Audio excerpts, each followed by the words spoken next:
Dala ang dalawang malaking oxygen tank at gamot tinungo ng Provincial Health Office at ng PSWDO Kamsul si Tatay George Bonancia ng Sibagwan, Sangay, Camarines Sur. Si Tatay George ang padre de pamilyang nag-viral sa social media matapos gumamit ng pinagtagpit-tagping kalendaryo, timba, plastic bottles at clip fan bilang alternatibong oxygen. Labis ang kasiyahan ni Tatay George sa tulong mula sa probinsya sa pamumuno ni Governor El Rey Villafuerte. Sinurin ito ng doktor mula sa PHO Kamsur at binigyan ng gamot. Malaking tulong umano para sa kanya ang gamot at ang dalawang oxygen tank na may lamang compressed oxygen gas dahil sa kanyang karamdaman. Apektado na kasi ang baga ni Tatay George dahil sa iba pa niyang sakit tulad ng sakit sa kidney at atay. Pinapuang sa kuyang bagangos at dahil na po ako nahirapan talaga, halos mag-agan nakatukaw lang ako.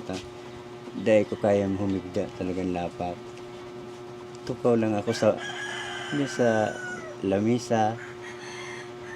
Mag-aga kayo nagkukurulog ng likod ko katutugaw. Kaya nagkaigwanan ko yung oxygen, lalo na po may igwanan naman po kamong dara, hindi ko po halos paano ko magpasalamat po sa inyo. Ayon kay Dr. Karina David ng PHO, mahalaga para kay Tatay George at sa kanyang kondisyon ang compressed oxygen gas. So, si tatay po madami iniinda sa puso, sa baga, sa atay, at sa kidneys niya. So, sa kalagayan niya po ngayon na nahihirapan talaga siya maghangos, very essential po at kailangan talaga ng oxygen supplement ni Sir.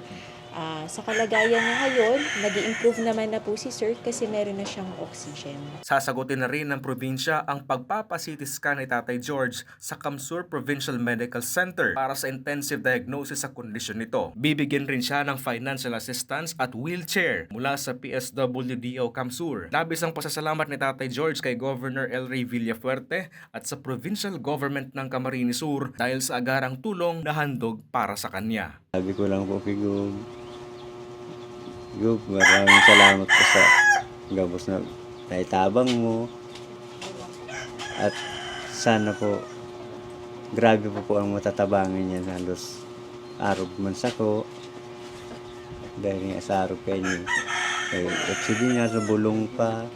Halos dahil sawa po nagsakripisyo ang mga arog po sa Indo. Dawa mainito nagkaabot tigli para lang maghatag yung tabang na hali po sa inyo. Hali po kayo. Chris Novello, CSN.